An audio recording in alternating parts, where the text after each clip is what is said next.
Abrindo mais o Evangelho de hoje, com Pai nosso que estais no céu, santificado seja o vosso nome, venha a nós o vosso reino, seja feita a vossa vontade, assim na terra como no céu. O pão nosso de cada dia nos dai hoje, perdoai as nossas ofensas, assim como nós perdoamos aqueles que têm nos ofendido. E não nos deixeis cair em tentação, mas livrai, Senhor, do mal. Amém. Ave Maria, cheia de graça, Senhor é convosco, bendita sois vós entre as mulheres, bendito é o fruto de vosso ventre, Jesus. Santa Maria, Mãe de Deus, rogai por nós, pecadores, agora e na hora de nossa morte. Amém.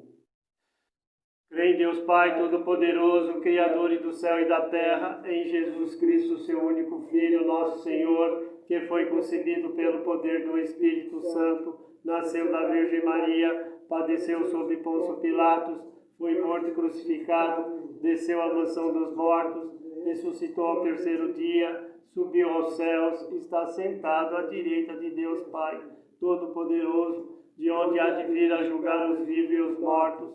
Creio no Espírito Santo, na Santa Igreja Católica, na comunhão dos santos, na remissão dos pecados, na vida eterna. Amém. Hoje nós estamos fazendo a vibração para duas pessoas que vão fazer a cirurgia de intestino e de fígado, que vai dar tudo certo para eles, né? Está na mão dos médicos aqui na Terra e a gente vai mandar a vibração, não só para eles, para os outros hospitais também. Isso, do necessitado, Sr. José. Todos os necessitados, todos os lugares. As pessoas que estão na rua, que as amizades, quando eles caem na rua, cadê os amigos? Vão tudo embora, para eles, né? Bastante vibração para o Brasil, para o presidente, para o governador. Isso. Os políticos em geral. Isso, políticos em geral. Todos. Para eles, né, chegar no acordo. Porque para essa vacina vir, todo mundo tomar vacina e todo mundo ficar tranquilo. Tá? Chegar em nome do seu Deus. É isso aí, São José. Tá certo isso, né? Vamos fazer a oração de São Francisco de Assis. Senhor, fazei-me instrumento de vossa paz.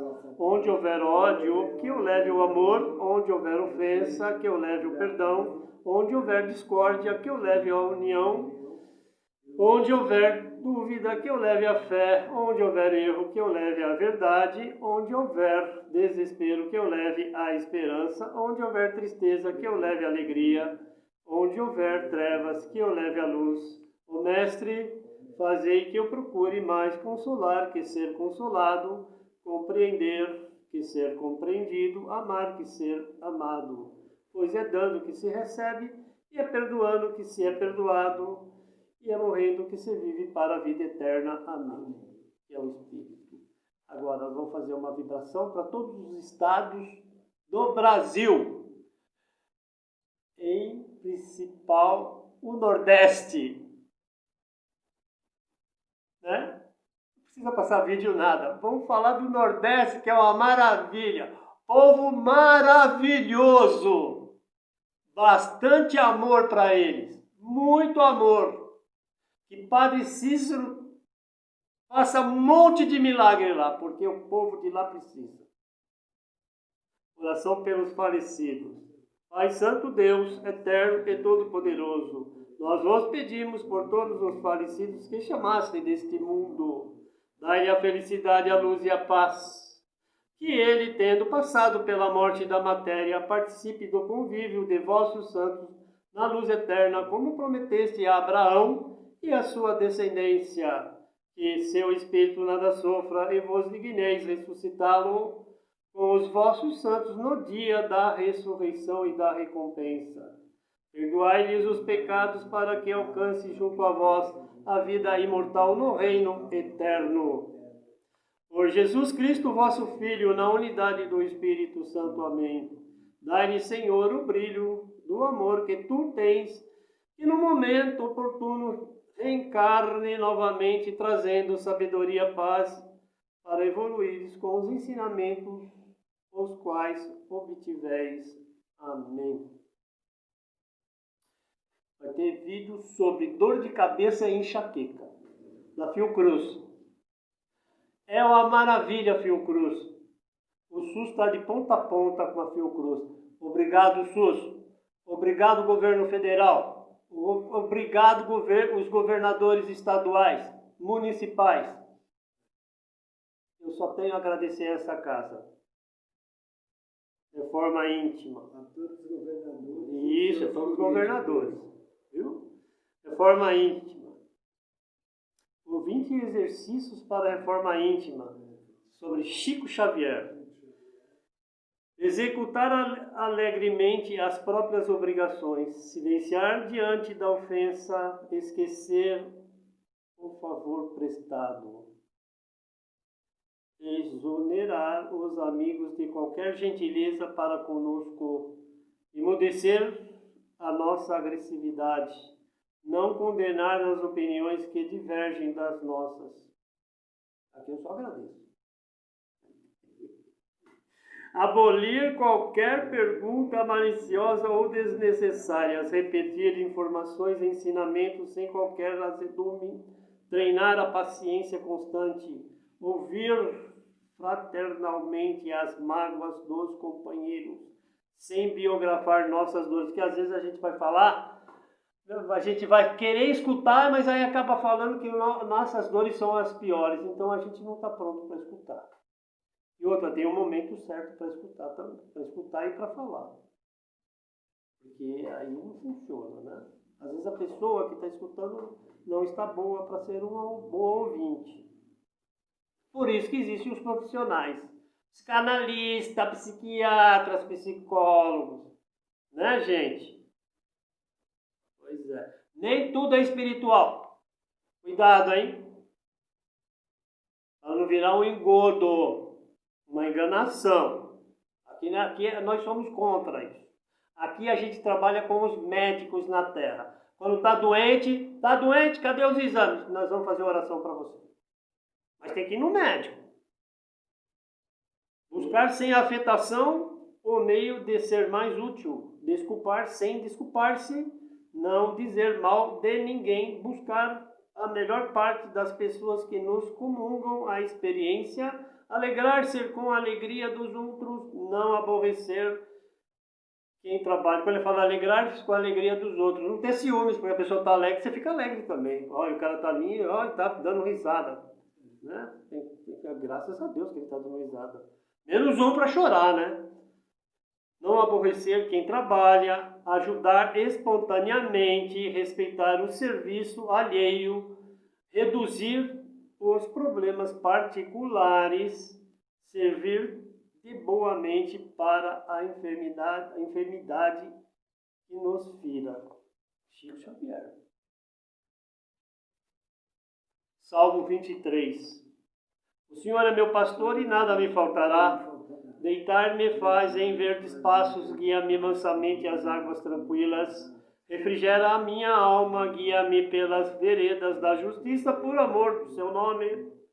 Ainda que eu andasse pelo vale da sombra e da morte, não temerei mal algum, porque tu estás comigo, a tua vara e o teu cajado me consolam. Preparas uma mesa perante a mim, na presença dos meus inimigos. Unge a minha cabeça com óleo, o meu cálice transborda. Certamente que a bondade e a misericórdia divina me seguirão todos os dias da minha vida e habitarei na casa do Senhor por longos dias. Então, gente, vamos aproveitar as reconciliações dos casais. Vamos lá, um respeitar o outro, entender o outro. E a gente está mandando oração para vocês. Bastante oração para que vocês dê certo. De verdade. Mas um escuta o outro. Os dois estão certos e os dois estão errados. Entrando em harmonia e equilíbrio. E agora nós vamos fechar com o Pai Nosso. Mandando vibração para todos os acamados. Viu? Então vamos lá. Pai nosso que estais no céu, santificado seja o vosso nome. Venha a nós o vosso reino. Seja feita a vossa vontade, assim na terra como no céu. O pão nosso de cada dia nos dai hoje. Perdoai as nossas ofensas, assim como nós perdoamos aqueles que têm nos ofendido. E não nos deixeis cair em tentação, mas livrai, Senhor, do mal. Amém.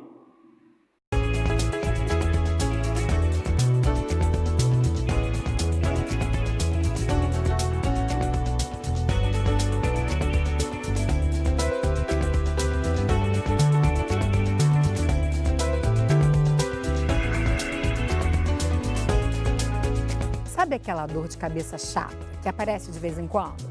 Aposto que você nunca procurou ajuda médica para falar sobre ela, né? A verdade é que a gente não costuma dar muita importância à dor de cabeça. Muitos até se acostumam a conviver com esse incômodo. Mas hoje você vai ver que sentir dor de cabeça com frequência não é nada normal. A dor de cabeça pode ter como causa desde um simples resfriado até problemas mais sérios, como a meningite ou um tumor. Nesses casos, a dor tem certas características, a gente vai explicar quais são. E também vamos falar do risco do uso frequente de analgésicos. Tem muita informação importante e é para ficar ligado. Meu nome é Norma Fleming, eu sou membro titular da Academia Brasileira de Neurologia, com área de atuação em dor e dor de cabeça.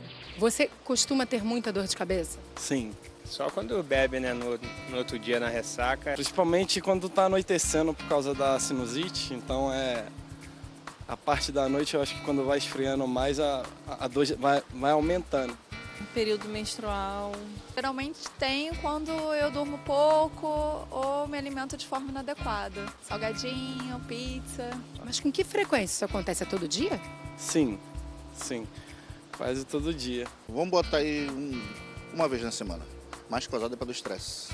Estresse no trabalho? Também, muito. Eu fico com uma dor de repetição, que eu não sei se tem a ver com a postura, a questão da cervical, e aí quase todo dia eu tenho. Eu sou muito alta, então a cadeira fica baixa, então eu fico toda a parte do trapézio, da cervical desapoiada. Mais por conta do anticoncepcional, tinha muita enxaqueca. Agora diminuiu.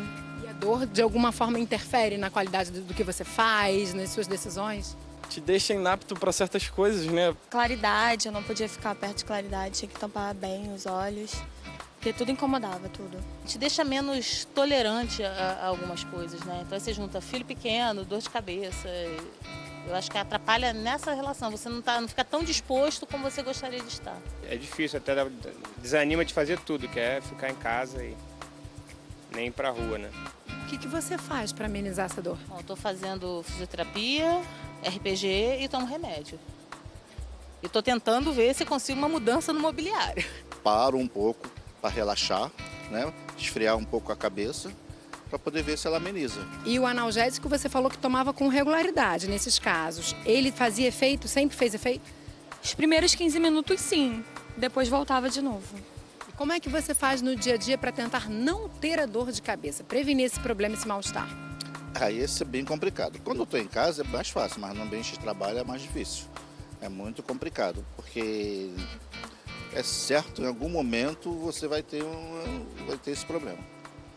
Infelizmente, a gente tem que aprender a conviver com isso. Tem que aprender a conviver com a dor de cabeça, doutora Norma. Tudo bem? Tudo bem, obrigada pelo convite. A gente que agradece, seja bem-vinda. A gente tem que aprender a conviver com a dor de cabeça? Não, isso é um absurdo. Ter dor de cabeça não é normal, né? Então, ninguém tem que aprender a conviver. Mas como é que a gente resolve isso? A gente resolve isso indo ao médico e descobrindo qual dos 200 tipos de dor de cabeça a gente tem. Muitos tipos, hein? São Vamos começar, tipos. então, já falando que dor de cabeça e cefaleia, a gente está falando da mesma coisa? Mesma coisa, é sinônimo. Cefaleia é o nome médico da dor de cabeça. Então é tudo a mesma coisa. Tudo a mesma coisa. Mas cefaleia e enxaqueca já são coisas diferentes? São coisas diferentes, porque a enxaqueca é uma cefaleia, mas nem toda cefaleia é enxaqueca. A enxaqueca é mais grave? Qual a diferença principal? Olha, a diferença principal é o seguinte, que das 4 primárias e muito comuns, as 2 mais comuns são a enxaqueca ou migrânia e cefaleia tipo tensional. A enxaqueca ou migrânia, ela é muito incapacitante. Porque quando ela vem, você vê, a maioria das pessoas que falaram ali que param o trabalho, que não conseguem raciocinar, isso é uma coisa muito importante que as pessoas devem saber. Quando você tem uma crise de enxaqueca, você tem uma tempestade cortical cerebral que você não consegue pensar. É por isso que terrível. fica difícil. E aí também o cérebro não filtra o estímulo. Então a luz aumenta, o som aumenta, pensar aumenta. Então incapacita muito. Agora, olha que dificuldade. Existem quase ou mais de 200 tipos, né, que você disse pra gente, e a gente viu ali que as causas também, né, são muito variadas. Tem gente que acha que é por conta de uma postura, o outro tem a ver ali com estresse, a menina TPM, quer dizer, é super complicado também às vezes de você entender quais são as causas relacionadas à sua dor de cabeça. Você poderia aí falar das principais causas? Sim. A gente deu conta das principais ou teriam outras Não, importantes? acho que ali a gente deu conta das principais.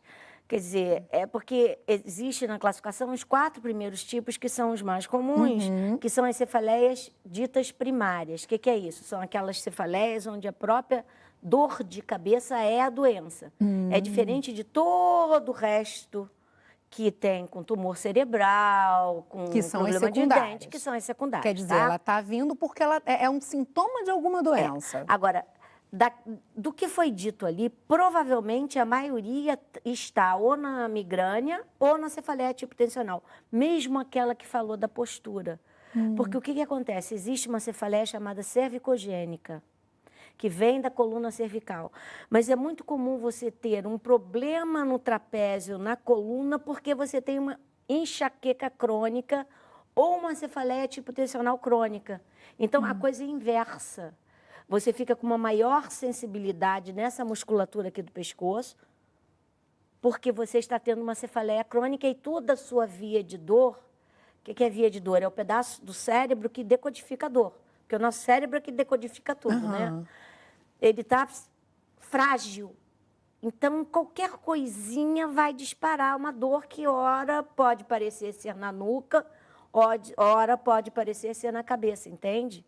E problema de vista? Muita gente, às vezes, quando tem uma cefaleia assim recorrente, logo fala, são os óculos que eu tenho que trocar, ou então eu devo estar com algum problema de vista. De fato, é uma causa importante? Isso é mais comum na criança, porque se a criança tiver uma alteração, vai precisar de óculos, mas não é tão comum. Não é tão comum, não, né? Teve um ali que falou uma coisa típica. Não, eu tenho mais de noite porque eu tenho sinusite. Sinus headache é um problema, porque a sinusite só dá dor quando ela é aguda. Quando ela é crônica, não é a causa da dor de cabeça, entendeu? Normalmente o paciente tem uma cefaleia primária na região frontal e ele acha que é sinusite. Pronto, e aí ele fica tomando remédio a vida inteira, que é um outro problema. Analgésico é um problema para dor de cabeça. Pois é, a gente viu ali que muitas pessoas usam esse recurso, né? Logo lança a mão ali de um analgésico. Qual é o problema do uso de analgésico frequente e recorrente? Olha só, o uso frequente de analgésico no paciente com enxaqueca ou cefaleia, qualquer cefaleia primária, é que se você utiliza analgésico mais do que 10 dias do mês, isso é um dos principais fatores para tornar essa cefaleia crônica. Quer dizer, aquela cefaleia que depois não vai embora. Que não ela vai embora te nunca acompanhar. mais. Aí você vai... E aí fica mais difícil tratar. Olha aí, gente, 10 dias de analgésico por mês. Com relação às outras doenças que precisam de analgésico, não vai piorar a dor. Isso só é uma característica da dor de cabeça.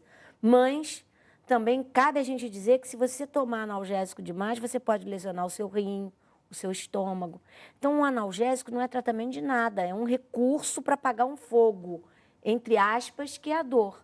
Se você precisa de muito analgésico, você precisa do médico para dizer o que você tem que tratar, para você parar de tomar analgésico, entendeu? Mas as pessoas acabam não procurando o médico, aí vão à farmácia, o remédio, o hospital é o balcão da farmácia, não pode. Vamos voltar um pouquinho a essa história da criança? Vamos. A criança tem também dor de cabeça por outros motivos, além de problemas de vista? E isso deve ser preocupante? Uma criança que fala, mãe, estou com dor de cabeça, pai, estou com dor de cabeça, também é algo importante? É algo importante, porque a criança também tem enxaqueca. E o interessante e o complicador é que, às vezes, a criança com enxaqueca não tem dor de cabeça, ela tem dor na barriga, ela tem enjoo. E uma outra coisa interessante é que a criança, se ela para um pouquinho e dorme, a dor de cabeça vai embora. Então, tem muitos pais que acham que a criança está manipulando. Não está querendo ir para a escola. Então, veja bem, às vezes a escola é um fator de estresse, que é um gatilho para dar dor de cabeça no coitado. Aí ele vai para a enfermaria, dorme um pouquinho, a dor Acham que é passa e malandragem. acham que é. Ele não quer assistir aula de matemática, ele quer... Não. Tem que investigar também na criança. Tem que investigar. Você falou de estresse. Estresse é um dos principais gatilhos quando a gente fala de dor de cabeça, É o principal né? gatilho, O mundial. principal.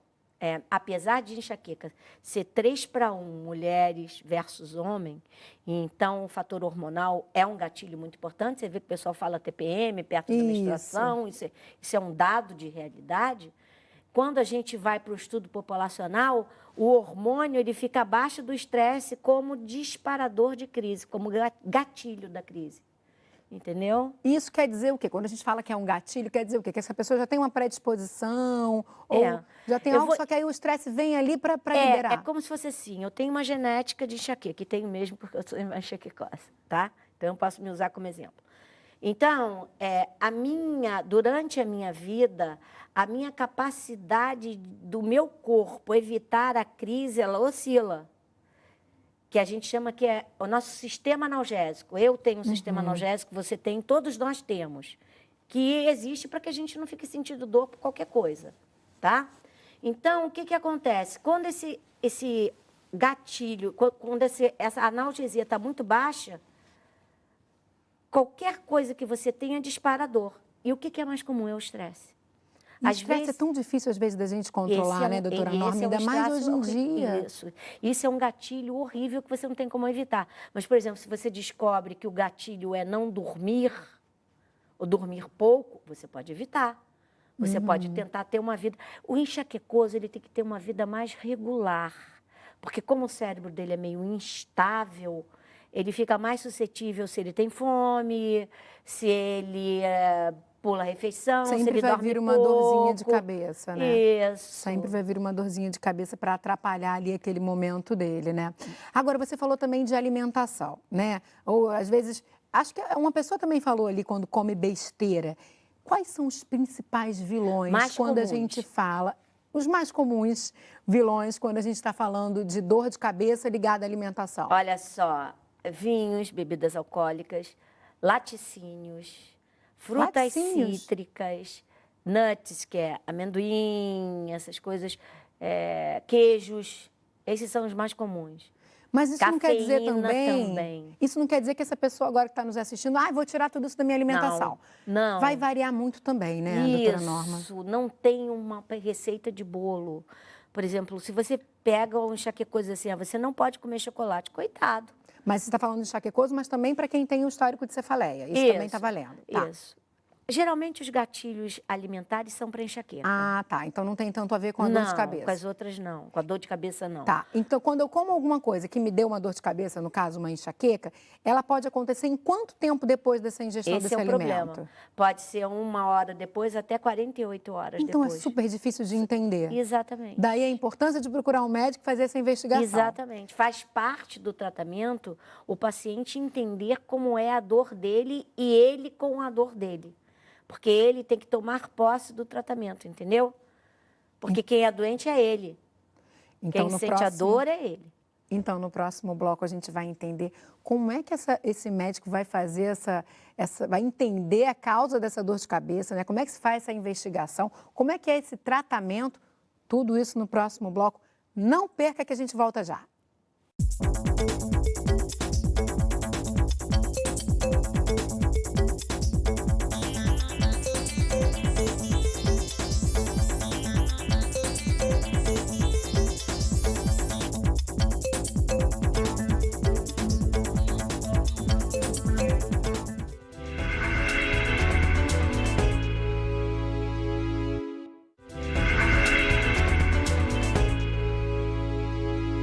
Dor de cabeça. Quem nunca teve? Apesar de ser comum, a dor de cabeça não deve ser encarada como algo normal.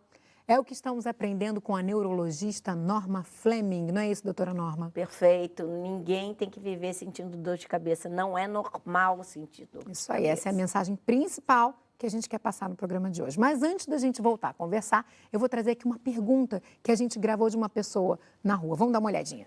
Eu queria saber a intensidade ou a frequência da dor de cabeça que a gente tem necessidade de procurar um especialista.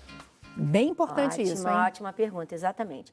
Olha só, não é normal você, quando você chega a ter entre 2 a 4 episódios de dor de cabeça por mês, você tem que procurar o médico.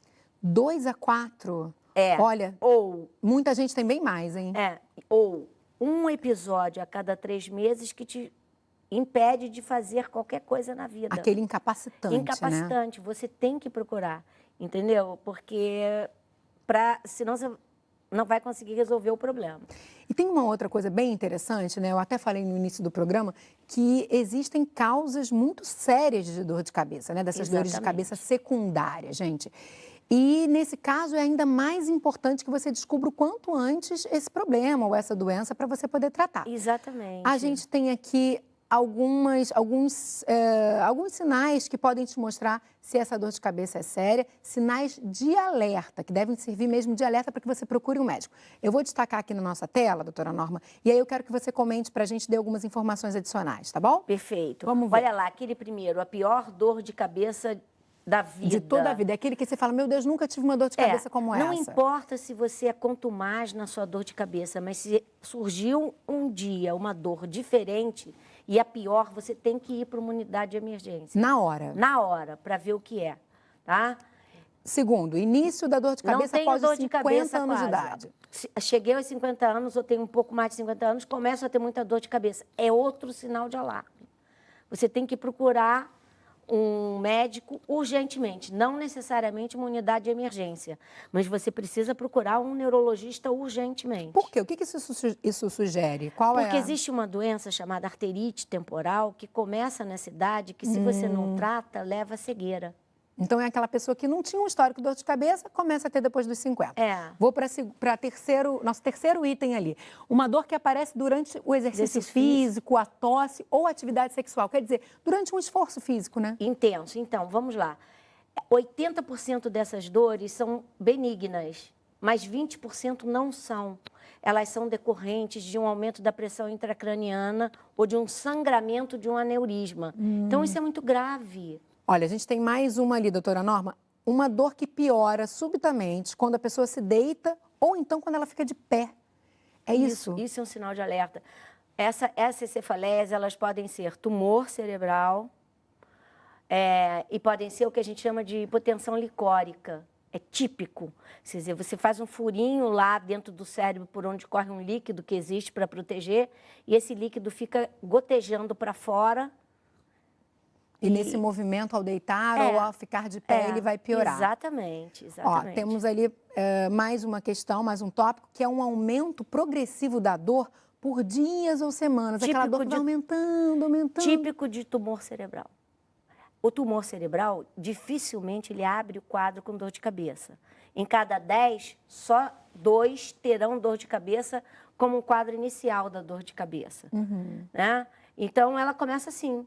Quer dizer, ainda mais quem tem uma cefaleia primária pode confundir com uma cronificação de uma enxaqueca. Pode achar que é um problema no pescoço.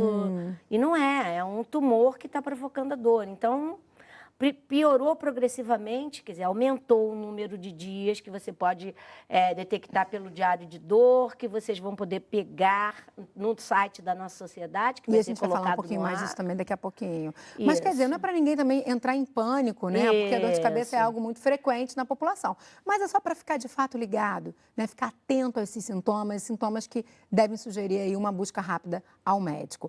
Por último, a gente tem uma dor acompanhada de febre e também de outro sinal neurológico. Que outro sinal neurológico seria esse? Olha, uma dor de cabeça muito intensa, rigidez de nuca, petecas pelo corpo, meningite. Né? Então, que é um problema gravíssimo. Gravíssimo. Se você não pega uma meningite no início, a pessoa vai a óbito se for meningocócica. Então, tem que também ficar bastante atento. Mais uma pergunta, doutora Norma. É possível a gente prever uma crise de cefaleia? É possível. Assim, como? não é todo mundo que tem isso, que a gente chama de fase premonitória da enxaqueca, antes da dor. Você sente algumas coisas que vêm de uma região do cérebro que dão dica que você vai ter uma enxaqueca. Por exemplo, você começa a bocejar, você começa a ter um desejo enlouquecido de comer alguma coisa, que dizem que é comum em grávida, mas o enxaquecoso pode ter isso, entendeu? E quem tem cefaleia também, uma cefaleia primária. Mas Isso. algo pode ser feito nesse momento? Você indica alguma coisa, alguma atitude para que essa pessoa, né, já que ela já está tendo esse sinal? Sim, se ela já está tendo esse sinal, por exemplo, se ainda não teve dor nenhuma, ou se ela não está tendo aura, que é importante a gente falar que quase ninguém tem. O que é a aura? Dá umas alterações visuais, assim, antes de dor. Quando as alterações são visuais, ou você tem uma dormência no braço, antes da dor de cabeça, é nessa hora que você tem que tomar um analgésico. Agora, se você começou a bocejar, aí você não tem que fazer. O que você deve fazer é botar a sua vida o mais normal possível. Não pular refeição, tentar relaxar ao máximo que for possível, diminuir o tempo no computador possível. Dormir, né? O tempo Dormir suficiente. seria o ideal, mas a gente está falando de um momento que a gente... Claro, o momento da crise, mas digo assim, na rotina. Na Dormir rotina, um tempo isso. suficiente. Tenta diminuir o volume do que você está fazendo. Pode ser que com isso você consiga abortar a crise, entendeu? E se usar um analgésico, não esquecer que ele, usado em excesso, pode trazer uma cronificação da dor. Então, tem que também buscar um médico, gente, para tomar direitinho, para não ter nenhum dano à saúde, né? A gente tem mais uma pergunta, que foi feita lá nas ruas. Vamos ver. Como identificar o tipo de dor de cabeça para poder saber qual o melhor tipo de prevenção? Olha, isso é difícil para burro, hein? Não, Como é que faz? É ótima essa pergunta. Eu vou descrever, por exemplo, qual é o mais comum da enxaqueca. Veja bem. E da cefaleia também. Da enxaqueca é uma dor de cabeça, uma cefaleia unilateral, pulsátil, moderada a forte, que piora com atividade de rotina, por exemplo, subir uma escada, ai, minha cabeça vai piorar, não vou fazer. Você fica enjoado, pode vomitar, e a luz e o barulho ficam você fica intolerante e pode aumentar a dor. Então, isso é característico de enxaqueca.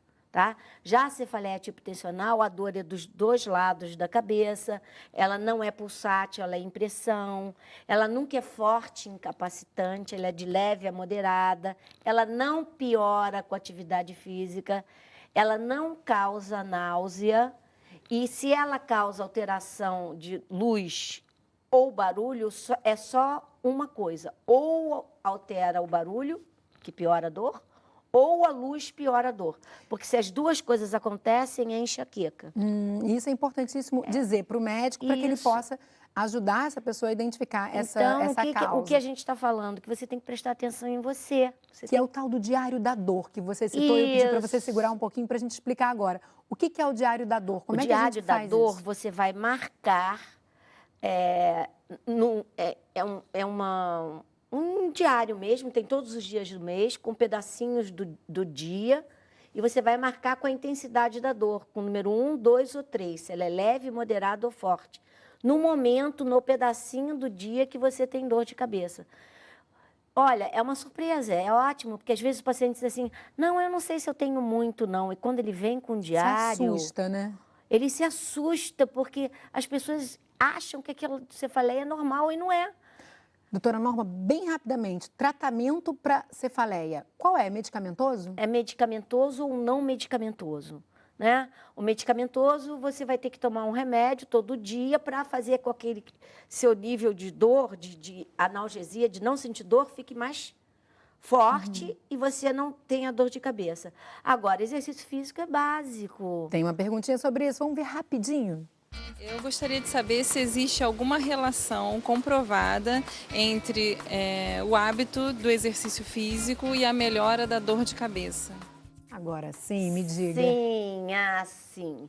E uma coisa importante de dizer é o seguinte, tem alguns enxaquecosos que quando fazem atividade física, isso é um gatilho para dor. Então, mesmo esses podem fazer e devem fazer o exercício físico, só que nunca... um exercício pesado. Ele deve chegar à fase moderada. Por quê? Porque o exercício físico produz substâncias no nosso corpo que até remédio não vai produzir. E a gente está falando de prevenção, né? Prevenção. Porque você falou que ele pode ser medicamentoso, tratamento ou não medicamentoso. Acredito que também, identificadas as causas dessa dor de cabeça, você vai retirar, né? E vai controlar. Relaxamento, aprender técnicas de relaxamento. Você está num trabalho, começou a dor de cabeça, para uns 20 minutos, vai para um cantinho, vai fazer aquilo que você aprendeu de técnica de relaxamento para tentar fazer o seu cérebro dar uma acalmada. Não está tão hiperexcitável, entendeu? Coloca um pouquinho você no colo para diminuir a dor. Quer dizer, tem várias dicas que você pode... E isso faz parte do tratamento. Você aprender sobre você, como você vai se cuidar. Perfeito. Muito obrigada pela sua participação. Espero que a gente consiga ter passado essa nossa mensagem de que você deve buscar, sim, um médico. Vai lá, preste atenção em você, anota para você ver se a dor de cabeça que você tem é de fato frequente e busque uma ajuda, né, doutora Norma? Isso. Para não ter que conviver com essa amiga, essa companheira aí tão indesejada, né? Não, e o mais importante é que pode ir, tem vários locais públicos. SUS, isso aí. Exatamente, não é uma coisa de consultório só, não. Pelo Brasil inteiro, os hospitais universitários têm ambulatórios de dor de cabeça, tem neurologistas, e vocês podem buscar no site das sociedades onde encontrá-los. Que a gente deixou lá no intervalo do programa. Muito obrigada mais uma vez e até uma próxima. E o programa de hoje fica por aqui. Se você tem alguma sugestão de tema, você pode mandar aqui pra gente. Envia para o ligado@canalsaude.fiocruz.br ou então ligue para o 0800 701 8122. Você também pode rever nossos programas no nosso site ou então no Facebook. A gente se encontra no próximo Ligado em Saúde. Tchau, tchau.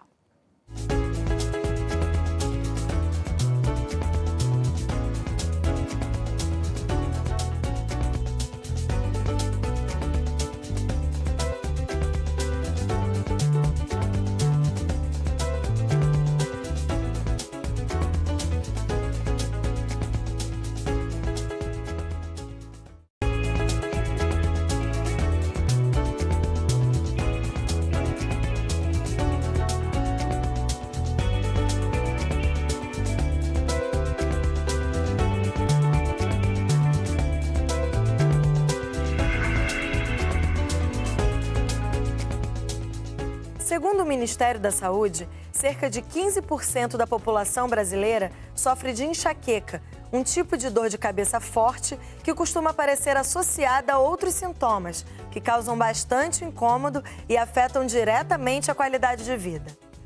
Mas há algumas maneiras de se controlar e evitar as crises. Quer saber como? Então não perca o Ligado de hoje. Fique com a gente, o programa já vai começar.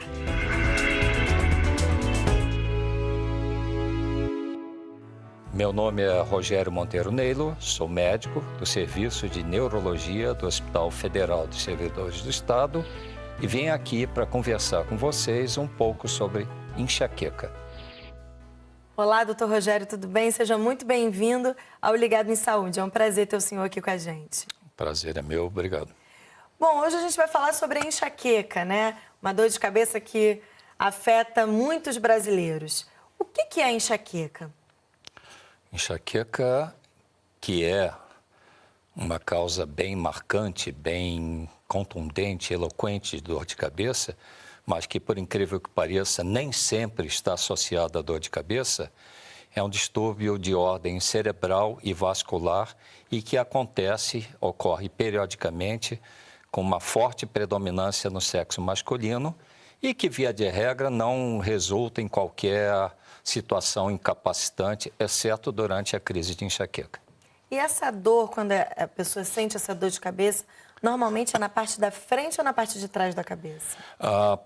Depende do tipo de enxaqueca. Há um tipo de enxaqueca menos comum, que tem uma localização da dor na parte posterior, nuca, inclusive, mas o mais frequente é que seja na região anterior, na região da testa do lado. Daí porque o nome sinônimo de hemicrania, metade do crânio. Então, essa é a principal diferença da enxaqueca para uma dor de cabeça comum? Porque a dor de cabeça comum normalmente acontece dos dois lados, né? Como se fosse. E a enxaqueca acontece de um lado só? Não é apenas a localização da dor de cabeça que vai permitir caracterizar o quadro clínico como sendo de enxaqueca ou não. Na verdade, a enxaqueca é um cortejo de sintomas de surgimento variável de pessoa para pessoa e até mesmo num mesmo paciente. Então, vamos ver aqui na tela as principais características de uma enxaqueca clássica. Okay.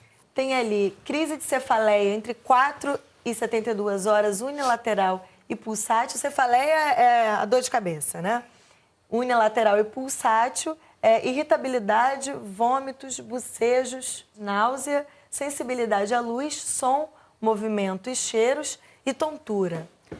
Então, esse é o quadro de uma enxaqueca clássica, né? Essa é a essência da sintomatologia de uma enxaqueca clássica. Nem todos os pacientes têm todos esses sintomas. Uhum. Mas aí, para diagnosticar, esse diagnóstico é clínico? Sem dúvida.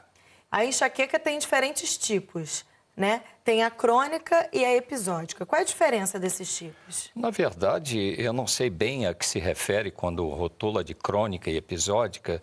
Geralmente, as crises de enxaqueca são episódias, acontecem com uma ocorrência aleatória ou semi-aleatória, podendo estar e com frequência estando vinculadas a uma atividade ou ingestão desse ou daquele alimento, ou estresse, ou no caso do sexo feminino, perto do período menstrual. Tem a ver com uma questão hormonal, então? Provavelmente sim, tudo indica que sim, no caso feminino, na época da menstruação. E tem também essa diferença da enxaqueca com aura e sem aura.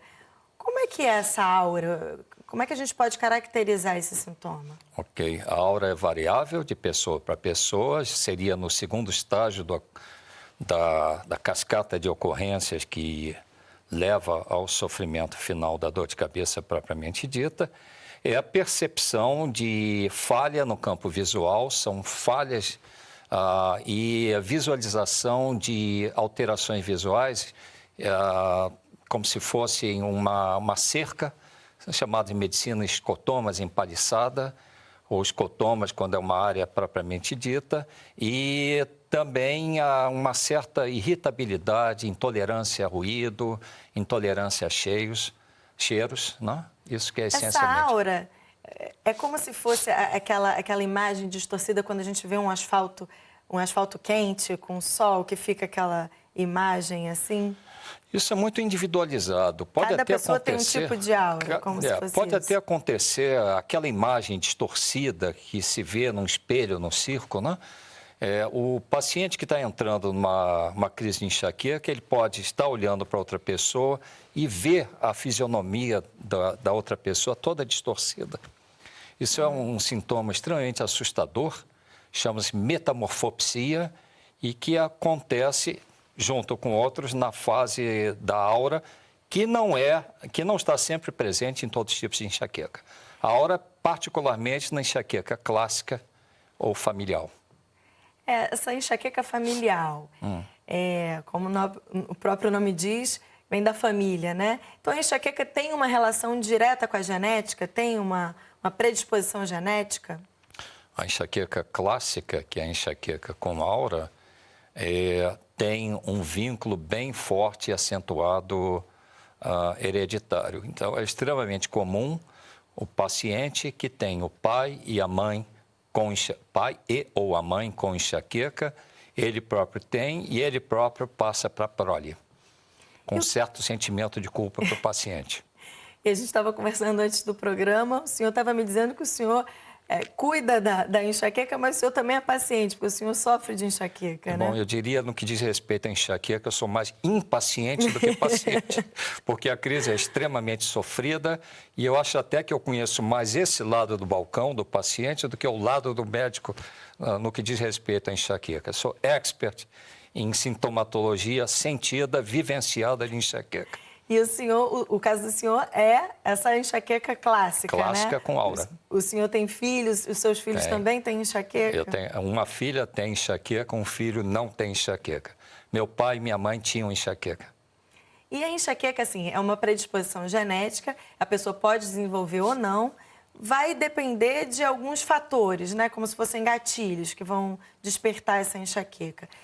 Quais são os principais gatilhos que podem despertar? Caramba, falar os principais gatilhos é difícil. Obviamente que isso é muito pessoal, e isso ajuda muito o paciente na identificação de um vínculo, gatilho, com a crise, de tal forma que ele pode evitar, né? Digamos, fatores de estresse, cansaço, uso excessivo de álcool, algumas bebidas alcoólicas, particularmente vinho, algumas frutas, como, por exemplo, abacate, o inofensivo maracujá também pode provocar isso, excesso de ingesta de café, uso de algumas substâncias que podem exacerbar o paladar das comidas. Vamos colocar, então, aqui na tela alguns desses alimentos, né? Bebida alcoólica, né? O vinho, café, chocolates, doces, gorduras. Vamos ver mais. Pimenta, frutas cítricas, glutamato monossódico. O que é esse glutamato monossódico? Glutamato monossódico ou monoglutamato de sódio, né? É especificamente um exacerbador do paladar, do gosto dos alimentos. E ele pode estar vinculado ao desencadeamento de uma crise de enxaqueca. Mas há pessoas, obviamente que sempre há um motivo para que se entre numa crise de enxaqueca, mas há pacientes que não têm nenhuma causa aparente. A gente tinha ali também os embutidos, né? Os embutidos. Essas comidas industrializadas. Sem dúvida. Muitos... Por exemplo, salsicha, que tem muito nitrito, né? Pode, nesse ou naquele paciente, desencadear. Isso pode fazer com que ele evite aquela causa, né? Lembrar que esses alimentos que a gente mostrou, eles podem ser maléficos para a enxaqueca e são maléficos também para a nossa saúde, né? Como os alimentos industrializados, a gente tem que sempre procurar ter uma alimentação mais saudável possível para evitar enxaqueca e outras doenças, né? A gente estava falando que essa enxaqueca, ela é diferente de pessoa para pessoa. E o que vai determinar a gravidade da enxaqueca, né? Essa enxaqueca, ela pode causar outros problemas ou ela não? É essa dor que passa? Bom, em primeiro lugar, não há uma crise enxaquecosa padrão para um determinado paciente. A forma de apresentação, a intensidade, a duração pode variar de momento para momento dentro de um próprio paciente. Existem formas de enxaqueca, ditas enxaquecas complicadas, em que o paciente pode até apresentar déficits motores, ou seja, fraqueza de um lado do corpo ou queda da pálpebra, e frequentemente há o retorno à normalidade depois de encerrada a crise, mas não sempre. A enxaqueca acontece com mais frequência em alguma idade específica? Ela começa a se manifestar, a pessoa já tem aquela predisposição genética e ela começa a se manifestar em alguma idade específica ou já começa desde criança? Bom, a fase de início, via de regra, é no período da adolescência. E o interessante é que ela vai progredindo com a entrada na idade adulta e quando se chega por volta da 5ª ou 6ª década de vida, ela começa a se recolher de tal forma que o paciente com mais idade, a pessoa com mais idade, pode até ter as crises de enxaqueca, mas elas serão mais brandas, felizmente. E aí, para evitar essas crises, evitar a causa, né? Se a pessoa tem sensibilidade à luz, a som, evitar ficar nesses ambientes, né? Para ver se a enxaqueca passa um pouquinho, né? Quando você consegue pensar uma causa ou um fator agravante, certamente que a condução do paciente com enxaqueca fica bem mais fácil. Mas hoje em dia as opções terapêuticas são bem amplas, bem melhores no tempo de quando eu comecei a minha enxaqueca, em que não havia muita opção, de tal forma que muito pode se fazer com o paciente com enxaqueca, sendo importante, no entanto, esclarecer se o paciente de fato tem uma enxaqueca. Eu costumo dizer que dentre as pessoas que dizem ter enxaqueca, algumas têm enxaqueca, nem todas. Enxaqueca não é sinônimo de dor de cabeça. Então a gente vai continuar a falar sobre isso no segundo bloco. Okay. Depois do intervalo, a gente continua a nossa conversa sobre a enxaqueca. A gente volta já.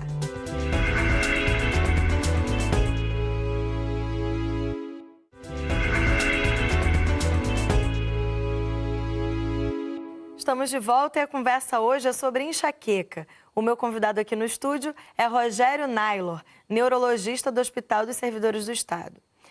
Bom, agora a gente vai mostrar a história do Matias, que tem 8 anos e tem enxaqueca desde os 3 anos. Quem vai contar essa história pra gente é a mãe dele, a Leia. Vamos dar uma olhada.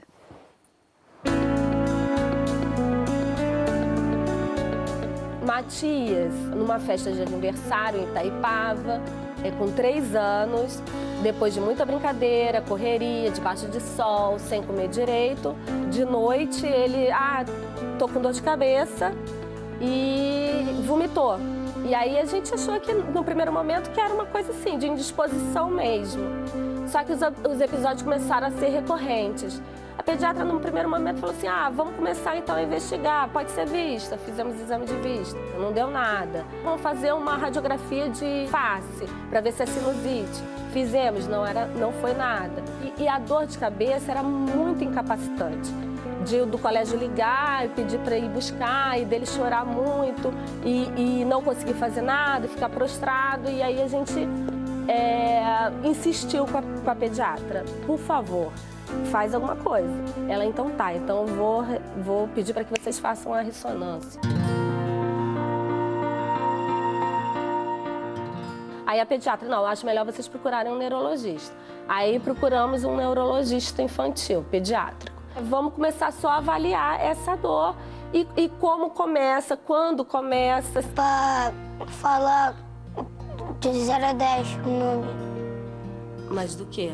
De como tá a dor? De como tá a dor. E aí o 10 é o quê? O 10 é quando tá bem ruim. E o 0? O 0 é quando já passou. Eu achava que a enxaqueca dele era de fundo de estresse ou emocional, né? Uma questão de uma ansiedade que ele tem, que ele não consegue trabalhar, ou realmente de muito cansaço físico e emocional. Muito estudo, dormir tarde, fez um laudo. A gente encaminhou ao colégio, porque eles falaram que o que é muito importante é não menosprezar a dor, no caso dele. No mínimo sinal de dor, já medicar, porque o fato de não medicar imediatamente faz a enxaqueca ficar incapacitante mesmo. Eu não consigo jogar futebol, não consigo jogar videogame, não consigo fazer várias coisas. Nem se concentra. Começamos o tratamento com homeopatia e essa homeopata agora, essa é a segunda, ela é mais holística e tal, e aí começou a dar mais resultado. O que a gente percebe também é que quando ele vomita, melhora, né? Então isso é uma coisa muito típica da enxaqueca. Eu queria saber por que eu tenho dor de cabeça e se pode ter dor de cabeça 2 vezes seguidas.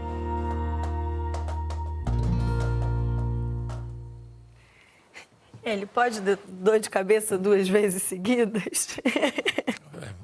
Eu acho pode, que né? A dor, a definição de dor na seara médica, dor é aquilo que o paciente diz que sente. Não existe uma definição específica. Então, se ele diz sentir dor, é porque sente. E o Matias tem 8 anos, né? E a primeira vez que ele teve essa dor foi com 3. Então, a gente estava falando dessa questão da idade. Não é comum criança ter enxaqueca? Não é tão comum. Evidentemente que quando se diz que a faixa de acometimento vai de tal idade a tal idade, está se falando em dados estatísticos. Dados estatísticos compreendem uma determinada faixa etária, mas não significa que não possa começar numa faixa diferente daquela predominante. E para os pais perceberem que o filho pode estar com enxaqueca, quais são esses sinais, né, que o filho pode dar, assim, até na relação da escola? Ele até falou, não consigo jogar futebol, não consigo jogar videogame. É difícil suspeitar de uma enxaqueca, né? Não acho que seja propriamente difícil. O que eu acho que é importante é a caracterização com auxílio do médico se de fato se está diante de uma enxaqueca. Dor de cabeça e vômitos não é sinônimo necessariamente de enxaqueca. Há que se afastar condições outras que têm até um conteúdo muito mais grave. Via de regra, o paciente não se vê muito impedido na sua atividade diária no sentido de brincar, jogar videogame, a não ser quando é percebida algum vínculo entre aquela atividade e o desenvolvimento dos sintomas. Mas a cura total é possível? Provavelmente o termo mais adequado no caso da enxaqueca é controle. Controle, né? Em analogia a um diabético, o diabético não se cura, o diabético se controla. O enxaquecoso não se cura, o enxaquecoso se controla. E esse controle é através de medicamentos? Também. A gente viu no caso do Matias, ele faz um tratamento homeopático, mas existem medicações para controlar também. Existem medicações específicas, desde que se caracterize com maior índice de convicção de que o problema do paciente é, de fato, enxaqueca. Existem medicações que devem ser utilizadas durante a crise para cortá-la. Na verdade, quanto mais precoce, melhor. Existem medicações que devem ser utilizadas no sentido de evitar, quem sabe, a ocorrência da crise de enxaqueca de tudo. E existem modificações de hábito de vida, como biofeedback e a observação ou evitar aquilo que pode precipitar a crise de enxaqueca com uma confiabilidade razoável. Um bom método, né, para fazer esse controle é como se fosse fazer um diário da sua enxaqueca, né? O que aconteceu? Hoje eu tive enxaqueca, então o que eu fiz hoje? Para ver se consegue identificar de forma mais clara quais são esses gatilhos, né? Como diferencia de pessoa para pessoa. É um bom método para identificar esses gatilhos? Pode ser um bom método. Na verdade, os cefaliatras, que são médicos neurologistas que militam na área da cefalia, com frequência apresentam aos seus pacientes diário de dor de cabeça, enxaqueca que for, né? Para que eles possam, quem sabe, vincular isso a uma crise ou aquilo. Né? E é muito comum nesse controle, né? O médico, a própria pessoa sente essa necessidade, né? De ficar num quarto escuro, sem som, sem estímulo de luz, né? Para tranquilizar, né? Para a dor de cabeça passar. É um dos métodos também de se fazer esse controle, né? Qual a indicação que vocês costumam dar para essas pessoas? Na verdade, via de regra, você não precisa nem recomendar isso ao paciente. Ele o próprio mesmo já paciente faz. Sente uma necessidade absoluta, de tal forma que eu acho até interessante que quando eu vejo uma pessoa dizendo que está numa crise de enxaqueca e não está recolhida num canto, deitado, escuro, silencioso, eu fico até me perguntando, será realmente uma crise de enxaqueca? E a enxaqueca, você terminou o primeiro bloco falando, né? Eu desconfio, tem muita gente que fala que tem enxaqueca, mas na verdade não é enxaqueca. Como é que a gente pode diferenciar mesmo o que é enxaqueca e o que não é, no sentido, esse diagnóstico, precisa ser feito esse diagnóstico, mesmo que a pessoa tenha enxaqueca, ela pode ser confundida com que outras doenças? Existem outros tipos de dores de cabeça de conteúdo vascular cerebral e que não são enxaqueca. Existem tumores cerebrais que podem provocar dor de cabeça, evidentemente, e vômitos. Existe uma série de doenças vinculadas à dor de cabeça e todas elas podem e devem passar pelo crivo de um médico neurologista. Então, o primeiro passo, evidentemente, é procurar um médico que escutará o paciente, irá examinar o paciente. Não se espera encontrar nenhuma alteração no paciente com enxaqueca no período entre as crises e ele, na dimensão daquilo que parece ser necessário, pedirá os exames complementares, como aquela tomografia computadorizada que foi apresentada naquele filme. Uhum. E quando é necessário fazer uma internação hospitalar? Eu diria que no caso de enxaqueca é excepcional. Nas crises de enxaqueca complicada, quando a enxaqueca é hemiplégica, ou seja, fraqueza de um lado do corpo, ou enxaqueca oftalmoplégica, ou seja, quando a pálpebra fica caída, ou então quando a crise de enxaqueca se alonga por mais 24 horas, Que a gente viu ali pode durar até 72 horas, né? Isso caracteriza o que seria o estado enxaquecoso, em que o paciente precisará ou merecerá uma linha de ação diferente, mais vigorosa. E as unidades básicas de saúde estão preparadas para fazer esse atendimento? Onde a pessoa pode ir para fazer o tratamento?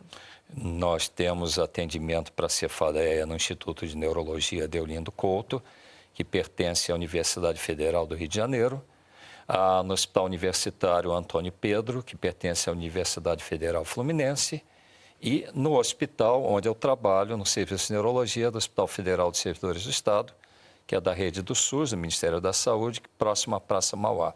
E no resto do Brasil, as pessoas podem procurar as unidades básicas que vão ser encaminhadas. Né? Não deve se partir da premissa que tem uma enxaqueca. Há que se consultar um médico para que ele esclareça se de fato é um caso de enxaqueca e para que ele oriente da melhor maneira o que fazer. É um comentário muito interessante, aquela questão do vômito, né? Fazer melhor. Isso é tão clássico, né? Quando a pessoa vomita, passa. Tem uma relação direta, né? Muito comum. Na verdade, o ato de vomitar durante uma crise de enxaqueca é dialeticamente, quer dizer, em sentidos opostos, ao mesmo tempo desagradável e agradável. O ato de vomitar é desagradável. Mas a noção de que após o primeiro vomitar vai começar a melhorar é absoluta. Eu posso dizer especificamente por mim. E tem alguma relação, assim, por que isso acontece? Bom, na verdade, os fenômenos vinculados à enxaqueca estão ligados a alterações de calibre de vasos cerebrais e alterações inflamatórias perto desses vasos que estão alterados. Doutor, muito obrigada pela sua presença aqui no Ligado em Saúde. Prazer foi meu. Bom, hoje falamos sobre enxaqueca. Se você tem alguma dúvida ou quiser sugerir algum tema, envia pra gente. Os contatos estão aparecendo no seu vídeo e você também pode falar com a equipe do programa pela nossa página do Facebook. É só curtir e participar. A gente se vê no próximo Ligado em Saúde. Tchau!